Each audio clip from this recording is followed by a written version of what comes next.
Dimple please संभालो अपने आप। डॉक्टर साहब आप माफ कीजिएगा, मैं जानता हूं कि इस वक्त आप लोग सदमे में हैं, लेकिन मैं आपको बताने आया हूं कि आपके पिता हरि प्रसाद जी की एक्सीडेंटल मौत नहीं हुई थी, बल्कि उनका कत्ल हुआ था। क्या? कत्ल? क्यों? किसने किया ये? देखिए, क्यों ये तो मैं नहीं जानता, बहुत जल्द मालूम हो जाएगा, लेकिन किसने किया है ये मैं जानता हूं। आपके पति का खून आपकी बेटी डिंपल ने किया है। मैंने कुछ नहीं किया राजेश, मैंने कुछ नहीं किया। ये क्या बोले जा रहे हैं आप? मेरी बीवी ऐसा कभी नहीं कर सकती। देखिए, मौका वारदात पर हमें इनका दुपट्टा मिला है, इसलिए शक की बिना पर हमें इन्हें गिरफ्तार करना पड़ेगा। मैंने कुछ नहीं किया। हवलदार, गिरफ्तार करो। मैंने कुछ नहीं, राजेश मैंने कुछ नहीं किया। मेरी बेटी ने कुछ नहीं किया। ऐसा कुछ नहीं। मैंने कुछ नहीं किया राजेश। मैं जानता हूं, कुछ नहीं किया। कुछ नहीं। मामा मैंने कुछ नहीं किया। मेरी बेटी ने कुछ नहीं किया। मेरी बेटी कुछ नहीं कर सकती। सर उसे छोड़ दीजिए, उसे कुछ नहीं किया सर। माँ बाप धरती पर भगवान का रूप होते हैं। इनकी सेवा, इनका आदर और इनका पूरा ख्याल रखना किसी इबादत से कम नहीं। तो फिर ऐसा क्या हुआ था कि डिंपल नाम की एक महिला को अपने ही पिता की हत्या के आरोप में गिरफ्तार कर लिया गया? आखिर ऐसा क्या हुआ था कि डिंपल के हिस्से में पिता की हत्या का इल्जाम आया? अस्पताल में हत्या की इस वारदात के पीछे का सच क्या था? क्यों किया डिंपल ने ऐसा? क्या ये जायदाद से जुड़ी कोई रंजिश थी, या फिर इस हत्या के पीछे का राज कुछ और था?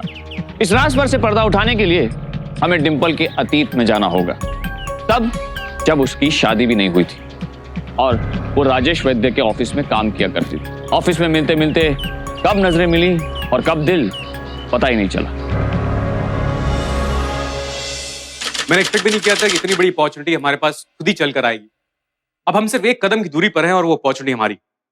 देखिए, मैं चाहता हूं कि ये प्रोजेक्ट हमें मिले। मिस गुप्ता, आपने वो पेपर्स रेडी किए प्रोजेक्ट के लिए? जी सर। मैं सीधा यहाँ से। करेक्ट। ये प्रोजेक्ट हमारे हाथ से निकलना नहीं चाहिए। इसे पाने के लिए हमें कुछ भी करना पड़ेगा और टीम वर्क की जरूरत है। अगर ये प्रोजेक्ट हमारे हाथ से निकल गया तो मुझे बहुत दुख। It's like a dream project. I hope you understand that. Okay sir. Thank you.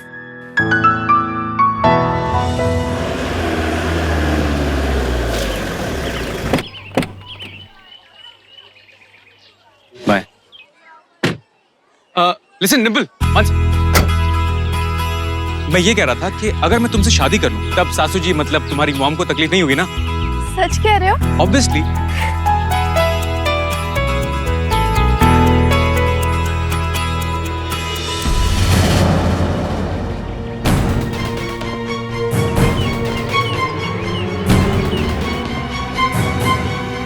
वैसे तो मुझे कहते हो कि तमीज में रहो।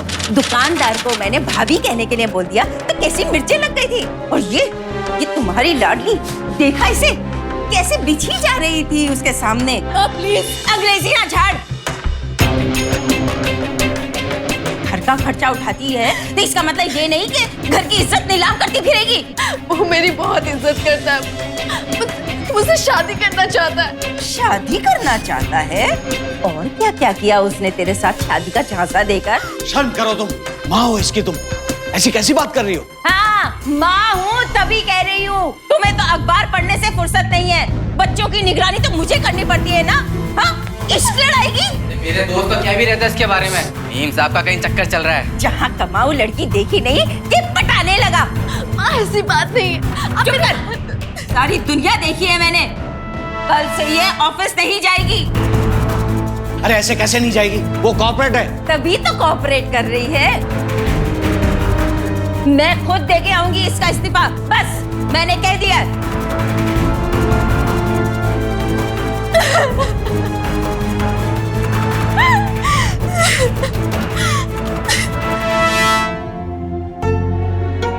नहीं बेटा।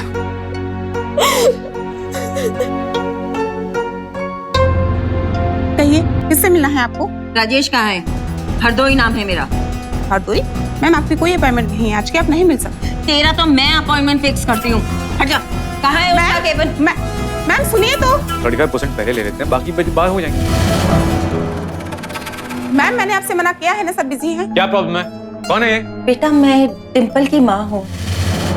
ओके, जी 2 मिनट में बात करता हूँ आपसे।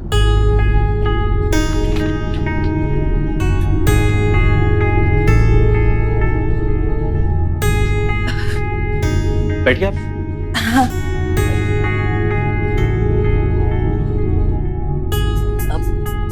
वो क्या है ना बेटा कि डिम्पल की तबीयत कुछ खराब है, तो आज वो ऑफिस नहीं आएगी। ये बात तो मुझे आप फोन पे कह सकती।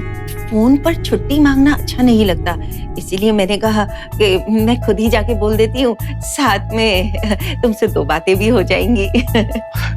जी। वैसे कौन कौन है तुम्हारे घर में?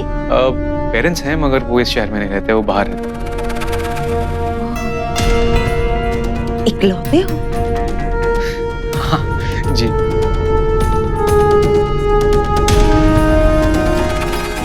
अरे बेटा तू रो क्यों रही है? हाँ क्या हुआ? बैठ बैठ बैठ। रो मत। बहुत डांटती हूँ ना मैं तुझे। माँ हूँ बेटा तेरी, दुश्मन नहीं। हालांकि लोग मुझे लालची कहते हैं, लेकिन क्या करूं मैं बेटा, जवान लड़की के पाँव ना फिसले, बस यही चिंता करती रहती हूँ। मैं राजेश से मिली थी बेटा, अच्छा लड़का है, लेकिन बेटा तेरी बड़ी बहन रेखा कुंवारी बैठी है और तेरा रिश्ता हो जाए तो ये समाज वाले हमारी हंसी उड़ाएंगे। कोई बात नहीं, तेरी खुशी के खातिर मुझे इस रिश्ते से इनकार नहीं है। सच कह रही हूं मैं। अच्छा गले लग जाओ।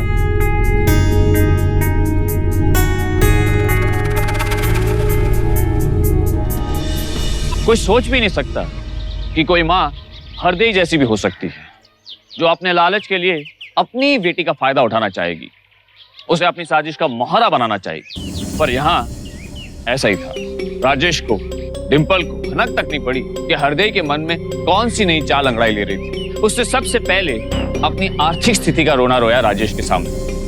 क्या उनकी हैसियत उनके लेवल की शादी करने की नहीं। राजेश ने अपने ससुराल के सम्मान की खातिर डिंपल का घर तमाम महंगी चीजों से भर दिया, लेकिन लालच की कोई सीमा नहीं। हरदेई का मन अभी भी नहीं भरा। उसके बाद विवाह स्थल हो या बैंड बाजा, कार्ड्स हो या केटर, हर जगह भूपेंद्र और हरदेई ने खुद बुकिंग करवाई और बहुत सारे रुपए बीच में कमीशन के तौर पर रख लिए। पर यह तो सिर्फ शुरुआत थी, अभी तो हरदेई को बहुत कुछ करना था। ऐसी शादी की जिसकी नींव पैसों की भूख और लालच पर रखी गई हो, उसका अंजाम क्या होना था?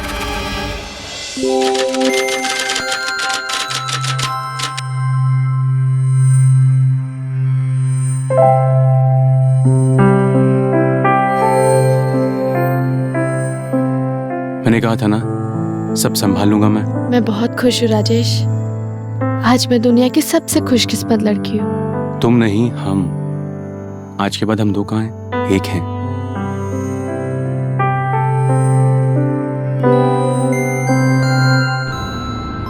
क्या सर, आपकी शादी तो हम सब पे भारी पड़ गई। क्यों भाई, ऐसा क्या हुआ? पहले तो हफ्ते में 2-3 बार बाहर से खाना मंगवाया करते थे सबके लिए, लेकिन अब तो आपका घर से खाना आता है ना। हाँ वो है। Excuse me. हेलो, क्या हुआ? आप खुद ही देख लीजिए। मम्मी जी क्या हुआ? बेटा कितनी बार इसे मना किया कि इंजीनियर बनाना हमारे बस की बात नहीं है, पर माना ही नहीं। पास भी हो गया, अब ये फीस के 5 लाख कहाँ से लाएंगे हम? जहर पीकर जान देने की कोशिश की है इसने। देखिए पैसे वैसे की चिंता मत करिए आप, क्योंकि मेरा भी तो कुछ लगता है। अब मैं फीस का इंतजाम कर दूंगा। नहीं नहीं बेटा, तुम्हारा और एहसान नहीं ले सकते। पहले ही हमारे पर बहुत एहसान है तुम्हारे। मम्मी जी तो उधार समझ के ले लीजिए, जब ये कुछ काम करने लगेगा तो अपने आप दे देगा। तुम्हारे जैसा दामाद भगवान सबको दे। तुम तो मेरे बेटे जैसे।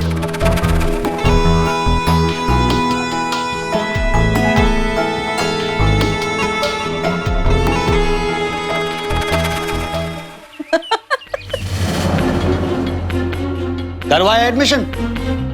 अरे 10th में 3 बार इसको मेस में सप्लीमेंट्री मिल चुकी है, ये इंजीनियरिंग क्या खाक पड़ेगा? और शर्म कर, शर्म। हाँ, तुमने ठीक नहीं किया माँ। सब जानती हूँ मैं। ना कोई एडमिशन हुआ है और ना ही कोई पढ़ाई। कैसी माँ हो तुम? अपने ही दामाद को लूट रही हो। वाह, 2 दिन में दामाद वाली हो गई।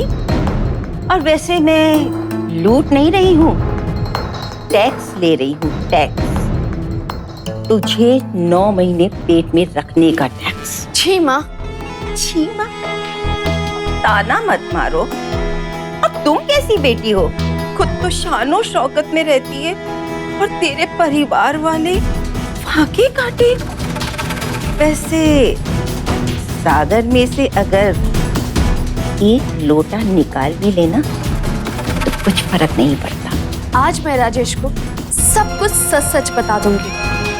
बता के तो देख, वादा है तुझसे, मैं तेरी शादी और तेरी जिंदगी दोनों बर्बाद कर दूंगी। और तू जानती है, जो मैं कहती हूँ वो करके दिखाती हूँ। याद रखना।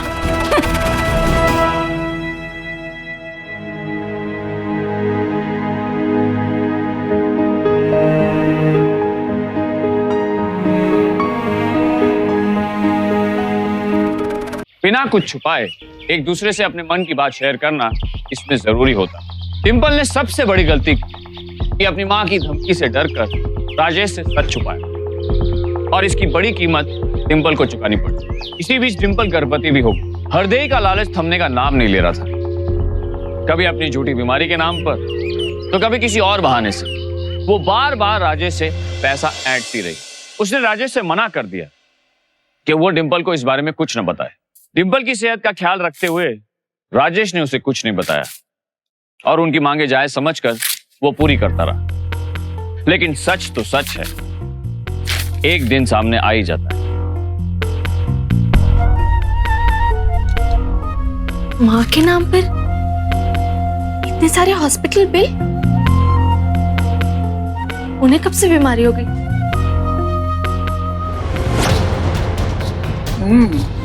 बोल अरे डिंपल, आजा आजा, तू भी आजा। पिज़्ज़ा खाने हम। माय गॉड, बहुत स्वाद है ना? आपकी तो किडनी खराब है ना, तो आप ऐसा खाना कैसे खा सकते हो? तो तुझे सब पता चल गया? हाँ, शर्म करो माँ। अगर अपनी नहीं तो अपनी बेटी की इज्जत का तो ख्याल करो। कल को अगर राजेश को सब कुछ पता चल जाएगा तो क्या होगा? गधा है वो, जो आज तक नहीं समझा वो अब क्या समझेगा? इसे उसे बताएगा कौन? जो बताने वाले हैं उनका मुंह तो मैंने पहले ही पैसों से भर रखा है। अब मैं और नहीं सह सकती। मैं राजेश को सब कुछ बता दूंगी। ठीक है, सब कुछ बता दे, सब कुछ सच सच बता दे। और मैं भी राजेश से कह दूंगी कि तूने उसे जानबूझकर फंसाया है और इस सारी लूट में तेरा ही शातिर दिमाग था। बस राजेश एक झटके में तुझे घर से बाहर निकाल देगा। इसीलिए कह रही हूँ, मस्त रह, तू भी ऐश कर और हमें भी ऐश करने दे, वरना याद रख, तेरा परिवार बिगाड़ के रख दूंगी, समझी? अरे माँ, तेरी इतनी हिम्मत! बस करो माँ, बहुत हो गया। अब मैं और नहीं सह सकती। सच कहूँ, अगर तुम मेरी माँ नहीं होती तो कब कर 400 के केस में अंदर करवा देती। आज मैं राजेश को सब कुछ बता दूंगी, चाहे वो मुझे घर से क्यों ना निकाल दे।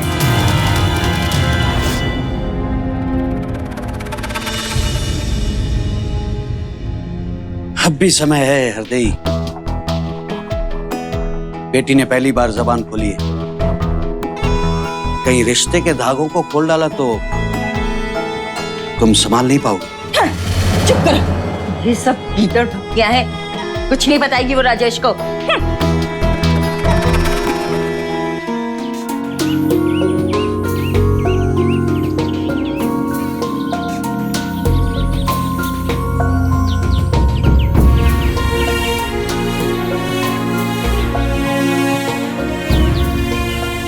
सॉरी राजेश, तुम्हें खो देने के डर से मैंने तुमसे आज तक छुपाते रही, पर अब नहीं छुपा सकती। अगर तुम्हें मुझे घर से निकालना है तो निकाल दो, पर अब मैं तुम्हारे साथ ऐसा होते नहीं देख सकती। भाभी,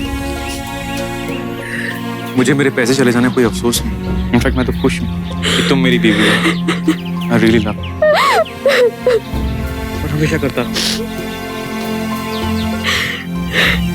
भारतीय समाज में दाम्पत्य को बेहद ऊंचा दर्जा दिया गया है। इसमें पति पत्नी दोनों को एक जिस्म माना जाता है, यानी कि दोनों के सुख दुख एक, दोनों के विचार एक, दोनों के आचार व्यवहार एक। और इसी परंपरा का निर्वाह करते हुए डिंपल ने अपने पति राजेश को सब कुछ सच सच बता दिया और अपने रिश्ते को टूटने से बचा लिया। लेकिन हरदेई ने अभी हार नहीं मानी थी। उसके तरकश में अभी भी बहुत से तीर बाकी थे।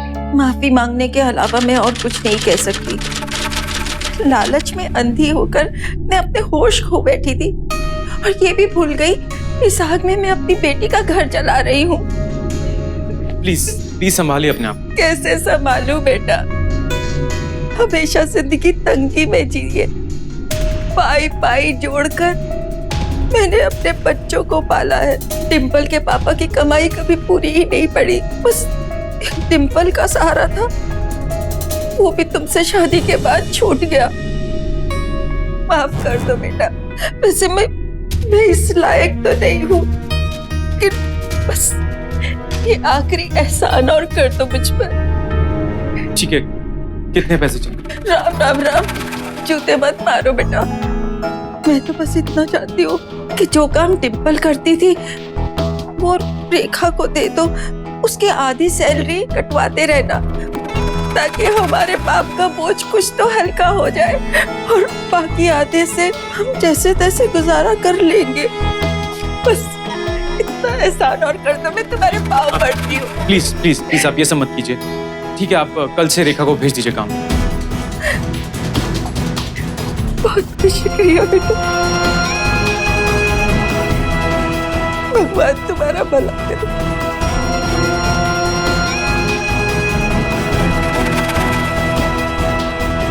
मैं क्यों करूंगी नौकरी? डिंपल इस घर से चली गई तो इसका मतलब अब मुझे इस चक्की में पीसोगी?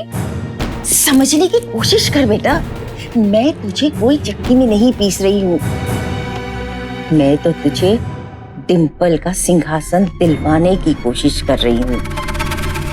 नौकरी नहीं करनी है तुझे, तेरी नौकरी होगी राजेश को फंसाने की, उसे अपने कब्जे में करने की। कब्जे में करने की? पर वो कैसे? औरत हर मर्द की कमजोरी होती है। औरत का पल्लू जरा सा ढलका नहीं कि मर्द फिसला नहीं। फिर डिंपल तो पेट से है, ऐसे में मर्द को फंसाना बहुत आसान हो जाता है।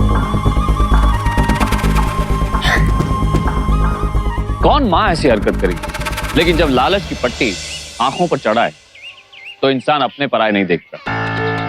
हरदेई ने अपनी बेटी के घर को तोड़ने के खातिर अपनी दूसरी बेटी रेखा को मौरा बनाया और उसके जरिए राजेश को फंसाने की साजिश रच डाली। अब सवाल यह था कि रेखा और हरदेई के इस जाल से क्या राजेश और डिंपल का रिश्ता बच सकता था? राजेश को कैसे फंसाया जाए, इसकी ट्रेनिंग हरदेई रेखा को देने लगी। चुप। रेखा उत्तेजक कपड़े पहनकर ऑफिस जाती और कोशिश करती कि सारा वक्त राजेश के सामने ही रहे। राजेश को यह सब अच्छा नहीं लगता, लेकिन डिंपल की बहन होने की वजह से वो कुछ कह नहीं पाता। लेकिन एक दिन रेखा को अपना जाल फैलाने का मौका मिल ही गया। Let me go through this once again and I'll call you. Thank you so much. Thank you. रेखा, तुम घर कैसे जाओगी? मैं रख देती हूँ। I can handle this, please. तुम घर कैसे जाओगे? पैदल, क्योंकि बस तो अब मिलने से रही ना। ठीक है, तो मैं छोड़ दूंगा। ओ जीजा जी, वो भूख भी लगी है। रास्ते में कुछ खा लें।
मुझे तो ये भी नहीं पता मैं बेहोश कैसे हुआ, और अगर मैं बेहोश हुआ था तो रेखा को मुझे मेरे घर लेके जाना चाहिए था, होटल रूम के अंदर नहीं। अच्छा, तो अब इल्जाम उस बेचारी के सर डाल दो। मैं तो कहता हूँ इसे पुलिस के हवाले कर दो। बकवास बंद कर अपनी। मैं सब जानता हूँ, तुम लोग मेरे साथ कोई नया खेल खेल रहे हो ना, ये कोई नया जाल है ना। साफ साफ मुझे बताओ कि वो वीडियो और वो पिक्चर्स कहाँ हैं?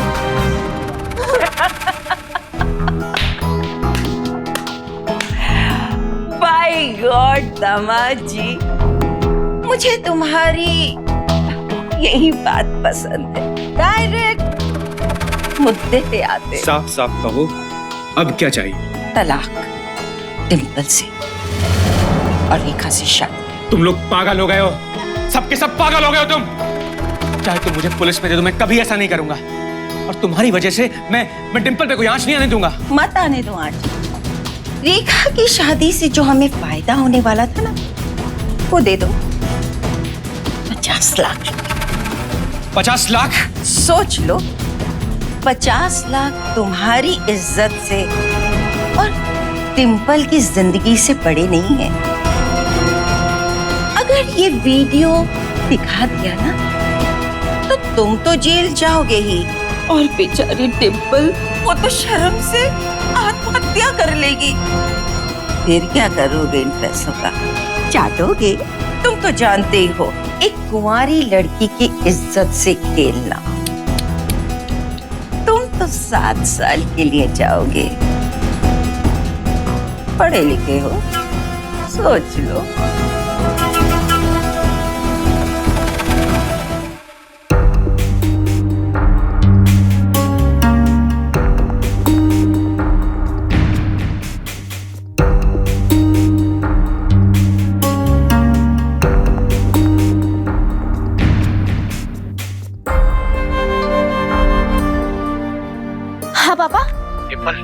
बेटा, कुछ तो गड़बड़ जरूर है। रेखा और उसकी माँ यहाँ पैसे गिन रहे हैं, और वो भी बहुत सारे हैं। देख बेटा, तू ये मालूम करके कहीं जवाई बाबू ने फिर से पैसे तो नहीं दिए? जी पापा। हेलो अकाउंट्स, डिम्पल बोल रही हूँ। जरा बताएंगे कि साहब के अकाउंट से कुछ पैसे निकले हैं क्या? हाँ मैडम, ये कुछ 10 लाख रुपए निकले हैं। क्या? 10 लाख? Thank you. तुमने माँ को 10 लाख रुपए दिए? देखो डिम्पल, मैं काम की वजह से बहुत परेशान हूं और इस वक्त मैं उनके बारे में बात नहीं करना चाहता। Please please understand. आपका शक सही था पापा, कुछ ना कुछ गड़बड़ है और वो बता ही नहीं रहे। नहीं डिम्पल बेटा, तू चिंता मत कर, मैं मालूम करूंगा। मैं आज वो करूंगा जो आज तक मैंने कभी नहीं किया।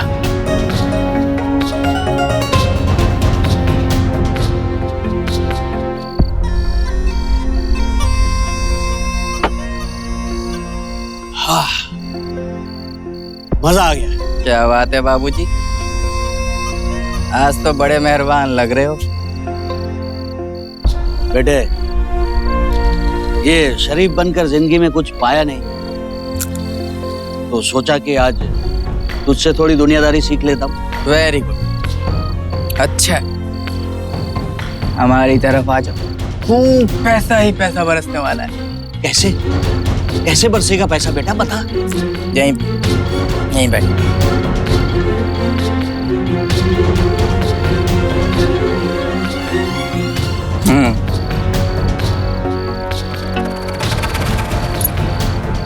देखिए, ये है हमारे खजाने की चाबी। ऐश करेंगे जिंदगी। शर्म नहीं आई तुझे अपनी बहन का इस तरह का वीडियो बनाते हुए? अब तू जेल जाएगा, जेल जाएगा तू अब। हट।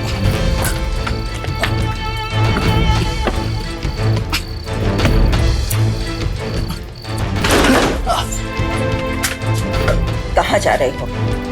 हमारे सपनों को आग लगाने? और तुम्हें ये लगता है मैं तुम्हें करने दूंगी? उंगली मत दिखाओ, आज मुझे कोई नहीं रोक सकता मेरी बच्ची को इंसाफ दिलाने से और तुम दोनों को जेल जाने से। और तुम्हें ये लगता है मैं करने दूंगी? कौन रोकेगा मुझे हृदय? एक तो मैं हटो।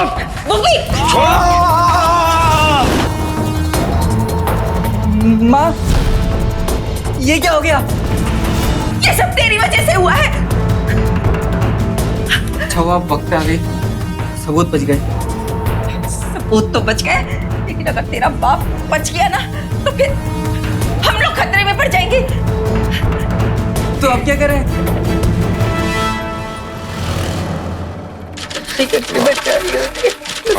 क्या हुआ बाबूजी को?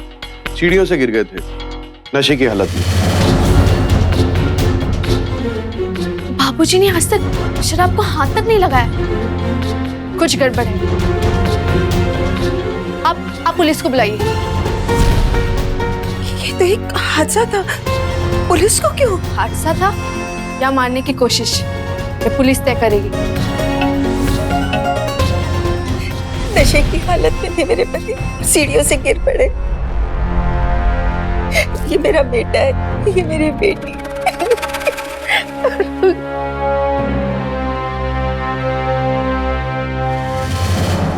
देखिए, इन्वेस्टिगेशन के हिसाब से तो ये एक्सीडेंट ही लग रहा है।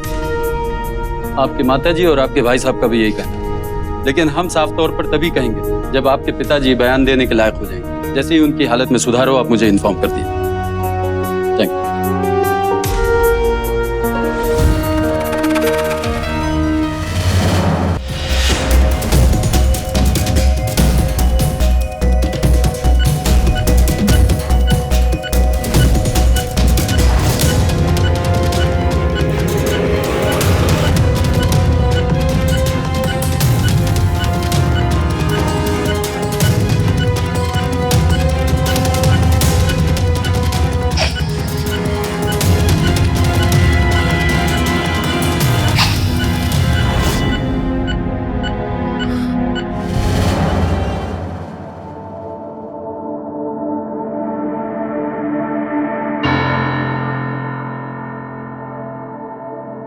कमाल है, यहाँ पापा के लिए कोई कांस्टेबल भी नहीं।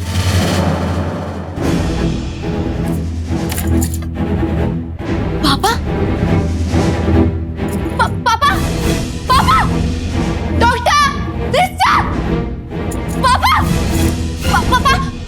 डॉक्टर सिस्टर देखिए पापा को क्या हो गया। डॉक्टर चेक कीजिए ना सब ठीक है ना डॉक्टर?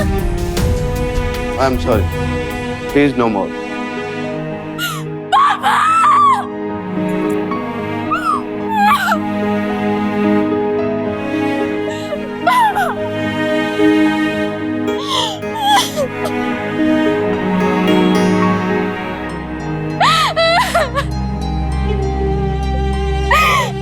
डॉक्टर साहब आप माफ कीजिएगा, मैं जानता हूं कि इस वक्त आप लोग सदमे में, लेकिन मैं आपको बताने आया हूं कि आपके पिता हरि प्रसाद जी की एक्सीडेंटल मौत नहीं हुई थी, बल्कि उनका कत्ल हुआ। क्या कत्ल? क्यों? किसने किया ये? देखिए क्यों, ये तो मैं नहीं जानता, बहुत जल्द मालूम हो जाएगा, लेकिन किसने किया है ये मैं जानता हूं। आपके पति का खून आपकी बेटी डिंपल ने किया है। ये क्या बोले जा रहे हैं आप? मेरी बीवी ऐसा कभी नहीं कर सकती। देखिए, मौका वारदात पर हमें इनका दुपट्टा मिला है, इसलिए शक की बिना पर हमें इन्हें गिरफ्तार करना पड़ेगा। मैंने कुछ नहीं किया। हवलदार, गिरफ्तार करो। मैंने कुछ नहीं, राजेश मैंने कुछ नहीं किया। मेरी बेटी ने कुछ नहीं किया। ऐसा कुछ नहीं है। मैंने कुछ नहीं किया राजेश। मैं जानता हूं, कुछ नहीं किया। कुछ नहीं। आपको गलत मैंने कुछ नहीं किया। मेरी बेटी कुछ नहीं कर सकती।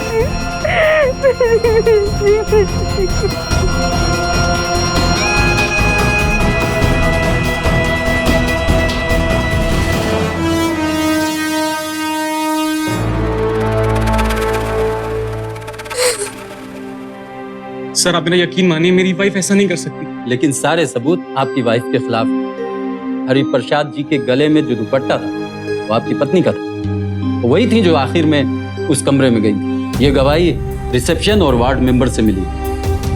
हम कुछ नहीं कर सकते। सर आप मेरा विश्वास कीजिए, इन सब के पीछे डिंपल की माँ और उसकी बहन का हाथ है। वो हमसे पैसा ऐंठते थे और डिंपल के पापा के खिलाफ थे। देखिए ये सब मैं नहीं जानता, ये आप कह रहे हैं, लेकिन फिलहाल सारे सबूत आपकी पत्नी के खिलाफ हैं।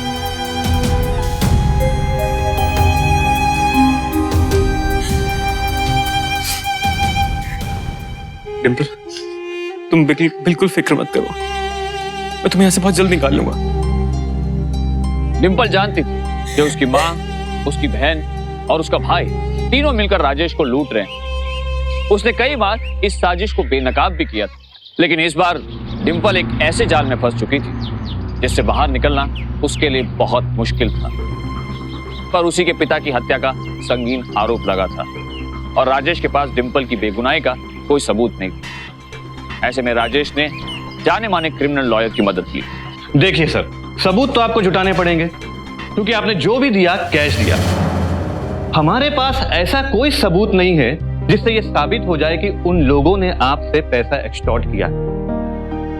अब आपकी पत्नी और आप दोनों ही फंसे हुए हो, क्योंकि आपका वीडियो उनके पास है और आपकी पत्नी के खिलाफ सबूत।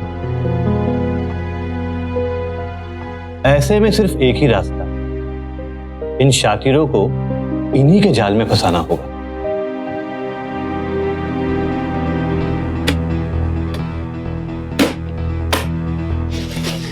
अगली किश्त। गुड। रेखा। यस। मुझे तुमसे कुछ बात करनी है। बोलो। बैठ के बात करते हैं।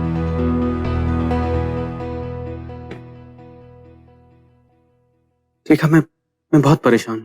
डिंपल को कोई नहीं बचा सकता। मेरी जिंदगी बर्बाद हो गई है। मैं हार मानता हूं बस। मतलब ये है कि रेखा मैं तुमसे शादी करना चाहता हूं। Please marry me, please. Such? Oh my God, I just can't believe this. मगर मैं जानता हूं तुम भी वही करोगी जो डिंपल ने किया। क्या तुम्हें अच्छा लगेगा कि तुम्हारे हिस्से के पैसे में से तुम्हारी माँ हिस्सा ले? हाँ? फंसा रहे हो? नहीं, बता रहा हूं। मैं तुमसे शादी करूंगा, लेकिन एक शर्त है। शादी के बाद तुम्हें अपनी माँ से हर रिश्ता खत्म करना पड़ेगा। अगर तुम्हें शर्त मंजूर है तो ठीक है, नहीं तो क्या कर सकते हैं। Okay Rajesh, done. तो पार्टी हो जाए? Why not? राजेश, तुम्हें पता है आज ना मैं बहुत खुश हूँ। मैं जानता हूँ रेखा, आज मैं भी बहुत खुश हूँ, पर क्या? पर डरता हूँ कहीं तुम्हारी माँ कोई और मुश्किल ना खड़ी करते मेरे लिए। करेक्ट, उसका तो कोई तो निकालना ही पड़ेगा। ये जो मेरी माँ है ना, वो कुछ भी कर सकती है, कुछ भी। मेरी मानो तो तुम उसकी सुपारी दे रहा था। पता है तुम्हें कैसे पता होगा? चलो मैं बताती हूँ। बाबूजी को ना सब सच पता चल गया था, तो उसने बाबूजी को सीढ़ियों से धक्का दे दिया, पर बाद में बाबूजी बच गए थे। पर उसने हॉस्पिटल जाके ना टिम्पल गई दुपट्टे से बाबूजी का गला दबा दिया।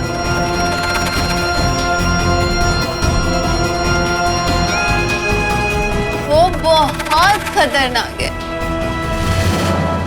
पर उसने हॉस्पिटल जाके ना टिम्पल गई दुपट्टे से बाबूजी का गला दबा दिया। राजेश जी,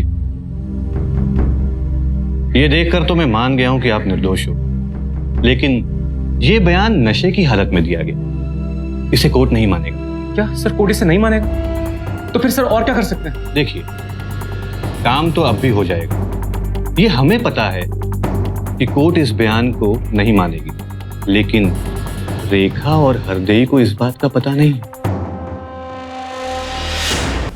नहीं, मुझे कुछ नहीं मालूम। मैंने कोई कत्ल नहीं किया। और ना मैंने कोई वीडियो बनाया। कोई सबूत है आपके पास? सबूत है ये सीडी।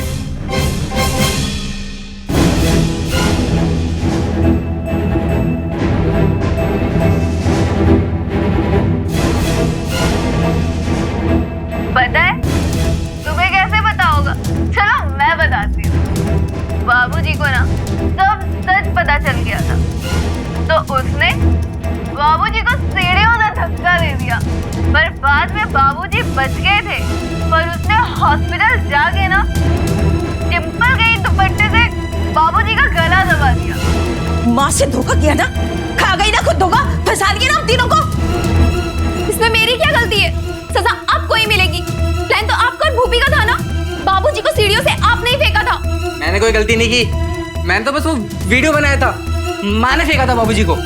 अच्छा, जो राजेश से हमने मिलकर लूटा था ना पैसा, तो हमने तीनों ने मिलकर उड़ाया था। और अस्पताल में जब मैं गला घोट रही थी, तो पैर तो तूने ही पकड़े थे और चौकीदारी तूने की थी। अगर मैं फंसी ना, तो तुम दोनों भी नहीं बचोगे। बचेंगे तो आप में से कोई भी नहीं। वैसे ये पुलिस नकली है, और जो कुछ भी आपने कहा वो असली था, जिसकी रिकॉर्डिंग बाहर हो चुकी है।